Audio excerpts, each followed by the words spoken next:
Cuando el amor mata. A veces la peor maldición no viene de espíritus, sino de quien debería amarte más que a nadie. Te voy a contar algo que nunca se cuenta con calma, porque cuando uno lo recuerda, en lo personal cuando me acuerdo de esta historia me provoca una tristeza profunda. Mi hermana se llamaba Rosa. Antes de todo esto, era una mujer normal. Reía, hacía bromas, se preocupaba por tonterías, amaba a su esposo como si fuera el centro del mundo. A Carlos era su primer hijo. Lo tuvo joven, lo cargaba como si fuera frágil, como si se le fuera a romper entre brazos. Nada hacía pensar que esa misma mujer, años después, iba a destruirlo sin tocarlo. El día que murió su esposo, el mundo se partió en dos para ella. Fue un accidente de carretera, uno de esos que se pasan en segundos y te cambian la vida para siempre. Él había salido a comprar medicamentos para su hijo que se había enfermado. Recuerdo el silencio después. Recuerdo a mi hermana sentada en el suelo, con Carlos agarrado a su falda, sin entender nada. Ella lloraba, pero no lloraba normal. Era un llanto profundo que me dio miedo que fuera capaz de ya no continuar con su vida. Y de pronto, como si se le hubiera roto por dentro, miró a Carlos, a su propio hijo, y le dijo: «Por tu culpa murió tu padre». Nadie dijo nada. Nadie supo qué hacer, porque cuando una madre dice algo así, el aire se vuelve pesado. Sabíamos que estaba mal lo que estaba diciendo su hijo, pero nadie se metió. Desde ese día la casa cambió. No se sentía maldita en el sentido clásico. Se sentía triste, cansada, oscura. Para los que ya han pasado por esto entenderán. Carlos creció escuchando frases que no debería decirse jamás a un niño. Si no hubieras nacido, él estaría aquí. Me quitaste el amor de mi vida, le decía con rabia, tristeza, llorando. Y cuando una madre llora mientras te habla así, se te meten los huesos. Carlos se volvió más callado. No pedía cosas, no hacía berrinches. Era educado de más, como si estuviera pidiendo perdón por respirar. Yo lo veía mirarse las manos, como preguntándose qué había hecho mal. Y nadie le explicó que no tenía la culpa. Cuando fue adolescente, empezó a irle bien en la escuela, sacaba buenas notas, pero cada logro era seguido por algo raro. Una enfermedad, un accidente tonto, un problema que lo hacía empezar de nuevo. Era como si la vida le dijera: no te emociones. La primera vez que se enamoró yo lo vi feliz de verdad. Sonreía distinto, caminaba ligero. Ella murió en un choque, casualmente de la misma manera que su padre había muerto.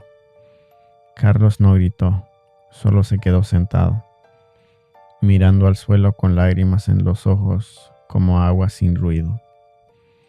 Las siguientes parejas o enfermaban, o lo engañaban, o se iban sin explicación.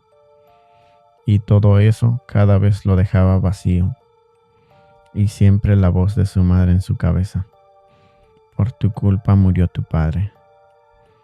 Después de tantos fracasos en su vida, Carlos empezó a tomar, no como fiesta, más bien como anestesia.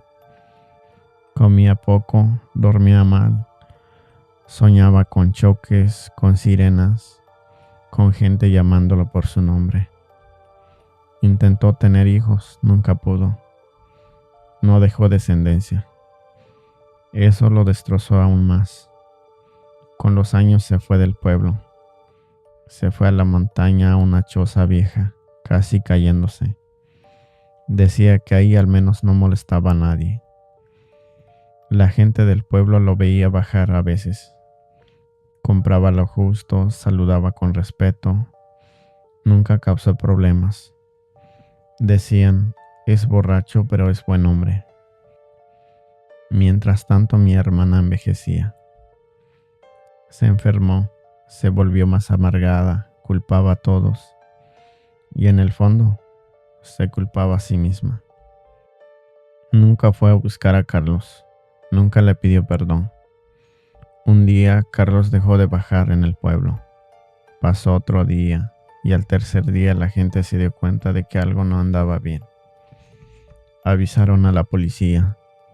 Cuando lo encontraron, se encontraron con una escena muy lamentable.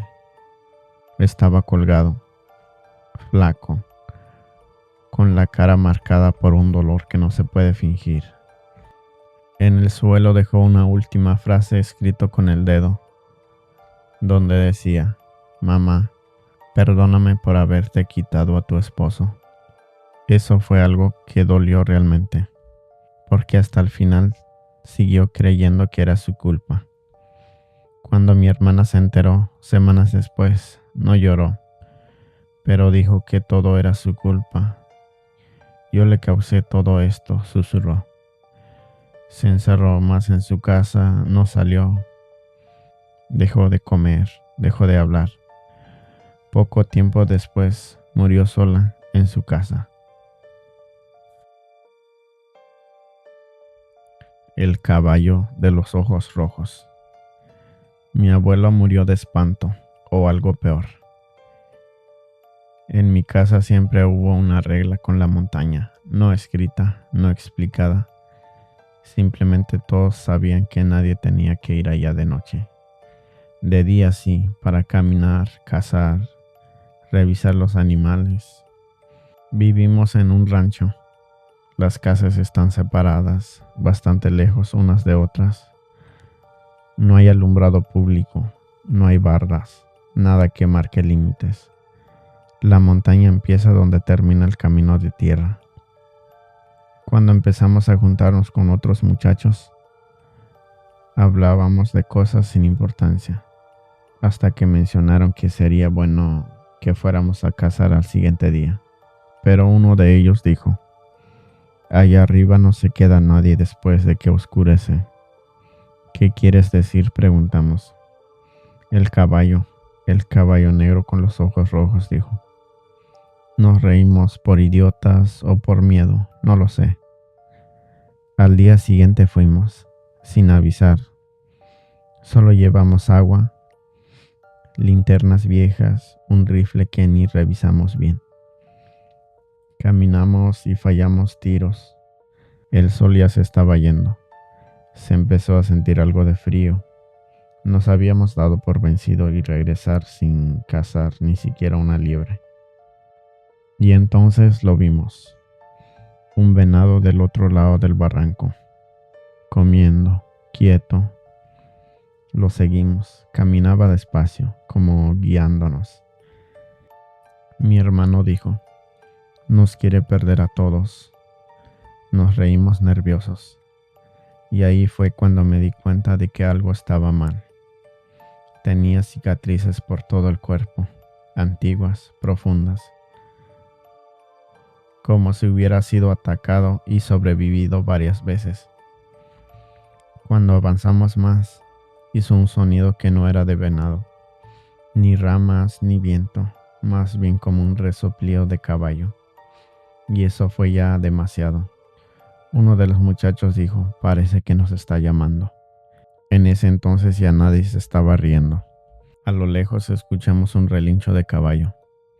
Entonces intentamos volver, pero todo se veía igual. Tropezamos con raíces y piedras. Uno se cayó y se abrió la cara. La sangre le bajaba por todo el rostro y nadie sabía qué hacer.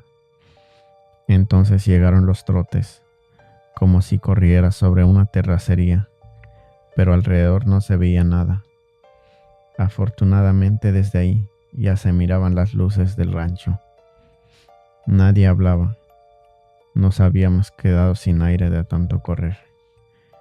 Mi padre es un hombre duro. Al llegar a la puerta nos estaba esperando para regañarnos.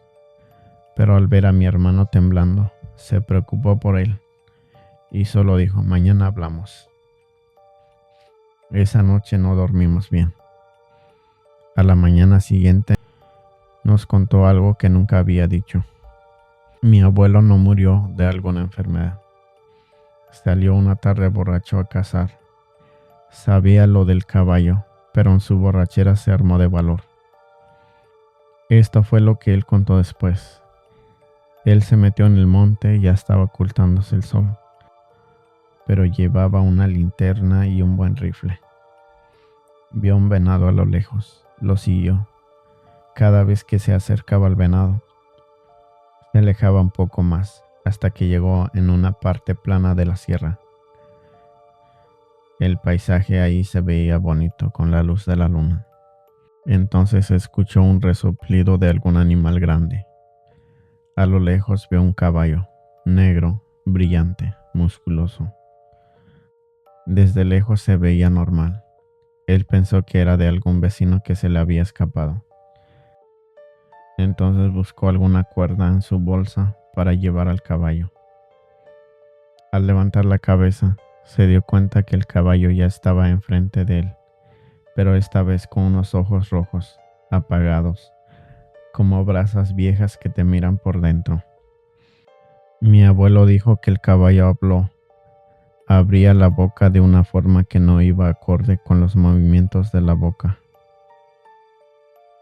Joaquín, quédate aquí.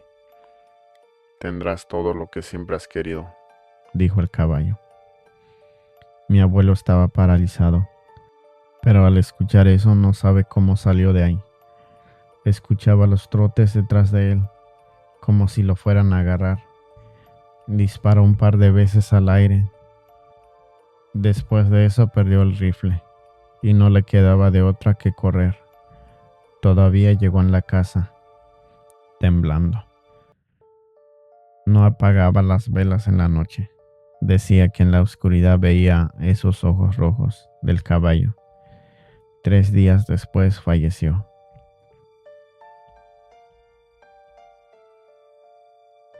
El lector atrapado. A veces las historias que parecen inofensivas son las que más te destruyen.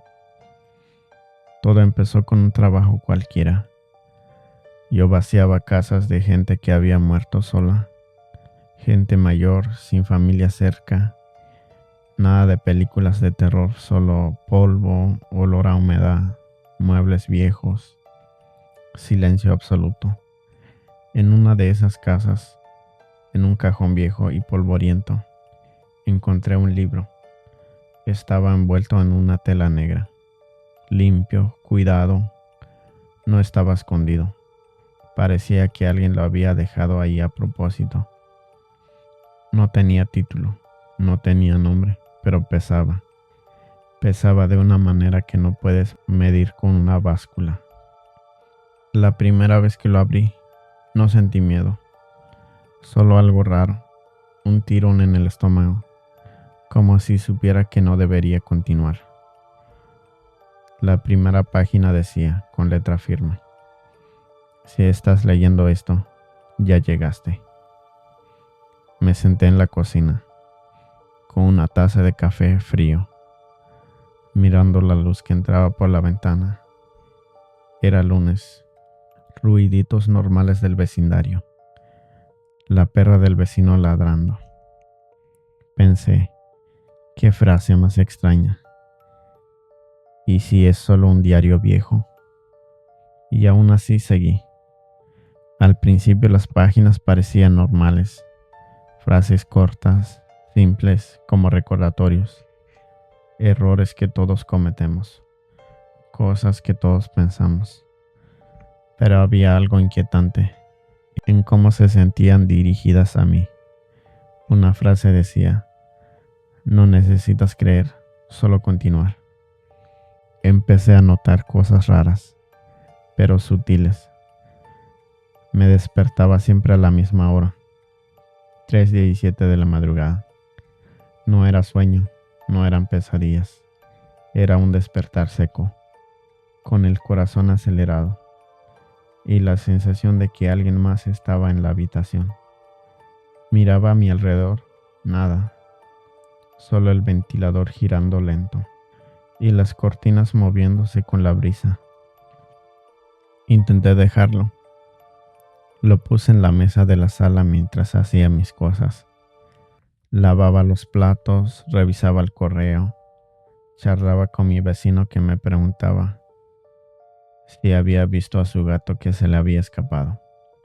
Al volver, el libro estaba abierto, exactamente en la misma página donde me había quedado. Me dije, me estoy volviendo loco, y me reí nerviosamente de mí mismo. Con el tiempo, empezó a sentirse físicamente. Mareos ligeros, temblores en las manos mientras sostenía la taza de café frío, y un frío que me atravesaba la espalda, aunque el radiador estuviera encendido. Una vez, mientras leía en la cama, sentí como si el cabello se me erizara en la nuca, y el sonido de pasar de páginas aunque el libro estaba cerrado. Sudé sin razón y me pregunté si solo era ansiedad. Las frases empezaron a hablar de cosas demasiado personales. Errores que nadie podía saber, discusiones con amigos, decisiones tontas en el trabajo, culpas antiguas, y yo no podía explicarlo. Sentía culpa, vergüenza, miedo, pero todo parecía normal, como si fuera yo mismo recordando cosas malas. Mis amigos y familiares empezaron a notarlo. Mi hermana me preguntó por qué estaba cansado y distraído, y yo respondía con algo cotidiano: nada, solo trabajo. Dejaba la puerta abierta y comentaba: te estás volviendo descuidado. Para mí todos eran comentarios normales, pero también ya sabía que no era descuido. Algo me estaba empujando a perder el control, poco a poco. Intenté no leerlo algunos días, cerraba el libro y me decía que estaba ocupado, que mañana seguiría. Pero las frases volvían en la ducha, mientras lavaba los platos, caminando al trabajo. Recordatorios fugaces, como si alguien me hablara a través de mi propia mente. A veces me preguntaba si todo era coincidencia, paranoia. Nunca hubo rituales, ni demonios, ni símbolos, solo desgaste. Me sentía más lento, más torpe, con discusiones absurdas con gente que quiero. Lapsos de memoria, y aún así continuaba leyendo, porque dejarlo de leer se sentía que algo se rompía dentro de mí. Un día encontré un par de páginas con nombres y fechas de cada persona que alguna vez había leído el libro, con una frase corta al lado de cada nombre. Se accidentó, se lanzó, enfermedad terminal, y en el último estaba mi nombre, incompleto. Intenté tirarlo, lo dejé en la basura, lo empujé lejos. Al otro día estaba en la mesa, abierto, esperando. Entonces volví a la casa de donde lo había tomado. Lo devolví a su cajón. Seguí el cajón y me fui. El libro no mata de forma dramática. La gente que lo ha leído antes aparece con accidentes, suicidios, enfermedades repentinas, pero nada que apunte directamente al libro. Y los pocos que sobreviven ya no son los mismos. En algún punto se dan por vencidos, o eso creo, porque yo siento que ya no puedo seguir. Siento que mi propio reflejo me juzga. El libro sigue esperando a alguien más que esté cansado, distraído, roto en silencio. Alguien que crea que solo está hojeando un viejo libro, sin darse cuenta de que es demasiado tarde. No sé si contarlo ayuda o si solo estoy contagiando mi propia paranoia. Solo sé que lo sentí, lo viví, y la sensación de que podría pasarle a cualquiera. El origen real del libro es aún más inquietante. Lo escribió Esteban Larios, profesor de filosofía a final del siglo XIX. No buscaba demonios ni poder. Quería la permanencia de su conciencia. Creía que fragmentando y acumulando la mente de otros podía sobrevivir. Personas rotas eran perfectas, fáciles de usar.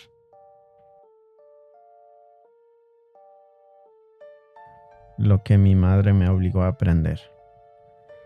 Algunas deudas no se pagan con dinero, se pagan con la vida de quien las recibe.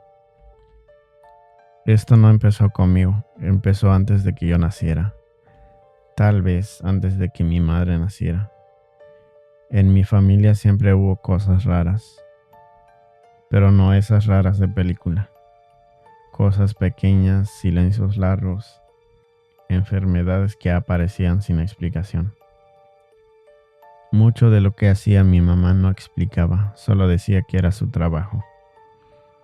De niño yo pensaba que era así la vida, que todas las familias tenían secretos, que no se decían. Mi abuela, por ejemplo, nunca fue cariñosa, no era mala, pero tampoco era buena. Ayudaba a la gente, sí, pero nunca gratis. Y no hablo de dinero, hablo de algo más que uno no ve, pero se siente. La gente salía de la casa distinta. La gente salía de su casa distinta. Algunos mejor, otros peor, nadie volvía igual. Mi mamá aprendió de ella, no porque quisiera, creo más bien porque no había otra opción. Yo la veía cansada todo el tiempo, flaca, nerviosa, dormía poco, a veces despertaba gritando, otras veces se quedaba sentada en la cama, mirando un punto fijo, como si alguien estuviera parado ahí. Cuando yo le preguntaba me decía que no era nada, que eran nervios.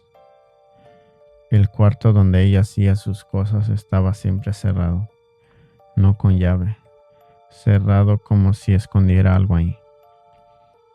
A veces salía de ahí oliendo raro, no a incienso, a algo más fuerte, como metal caliente mezclado con tierra mojada.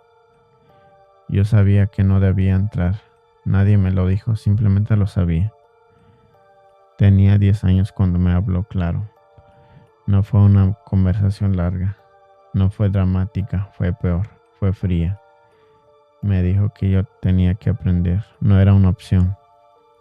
Ella ya se sentía cansada, que su cuerpo no aguantaba más, que si yo no iba a seguir con el legado, el Señor se llevaría el alma de ella. Que eso mismo había hecho mi abuela. Yo lloré, le supliqué, le dije que no quería, que yo quería una vida normal, escuela, amigos, irme lejos. Ella me miró como si mirara a alguien que no entiende cómo funciona el mundo. Me dijo que eso era un lujo, que en esta familia nadie había tenido esa suerte. Las noches se volvieron peores. Después de eso empecé a escuchar cosas, pasos que no eran de nadie, golpes suaves, como si alguien tocara desde dentro de las paredes. Soñaba con mi mamá, parado al lado de mi cama, pero cuando despertaba ya no estaba. Y aún así el colchón seguía hundido, como si alguien acabara de levantarse. Los rituales no eran como la gente imagina. No habían túnicas, no habían velas bonitas, era sucio, incómodo, a veces improvisado y a veces salía mal. Cuando pasaba eso, mi mamá se enojaba, temblaba, repetía cosas que no estaba segura de haberlas dicho bien. Eso me daba más miedo, porque si ella dudaba, ¿qué estábamos haciendo realmente? Vi animales morir, primero gallinas, también borregos y más. No siempre funcionaba, a veces no pasaba nada, a veces pasaban cosas que no pedíamos. Personas que se enfermaban, gente que regresaba furiosa, diciendo que algo había salido mal. Mi mamá se encerraba días enteros después de eso. Comía, no hablaba. Yo escuchaba cómo lloraba en su cuarto. No como alguien triste, sino como alguien que está perdiendo algo poco a poco. La noche que todo se rompió no fue especial, no hubo señales previas, solo cansancio. Yo me desperté porque sentí frío, un frío raro, como cuando te mojas y el aire te pega directo a los huesos. Escuché a mi mamá en su cuarto. No hablaba, respiraba mal, como si le costara. Me acerqué, vi la luz encendida por debajo de la puerta. Vi sombras moverse, pero no como personas, como algo que no tiene forma fija. Yo no entré, me quedé ahí, paralizada, escuchando cómo mi mamá hablaba sola, hasta que dejó de hablar y empezó a gritar. No voy a decir qué vi, porque no sé si lo vi o si mi cabeza lo inventó para poder sobrevivir. Solo sé que sentí algo que me miraba, no a los ojos, sino por dentro, como si revisara qué tan rota estaba yo. Mi mamá gritó que no, gritó mi nombre, gritó que ella había cumplido, que yo no iba a seguir, que si alguien tenía que ir, que fuera ella. Después hubo silencio, un silencio pesado, como cuando te tapas los oídos bajo el agua. La encontramos en el suelo, viva, pero distinta, como si alguien se hubiera llevado una parte que sostenía todo lo demás. Nunca volvió a ser la misma. A veces no me reconocía, a veces decía que había ganado, otras veces decía que solo había retrasado lo inevitable.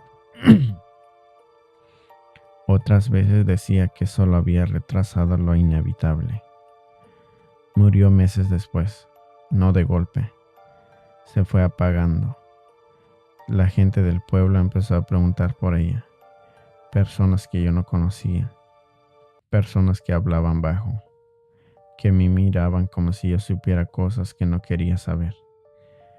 Yo les decía que no, que eso ya había acabado. Algunos se enojaban. Desde entonces intento vivir normal. Trabajo, pago cuentas, sonrío cuando toca. Pero hay cosas que no se van.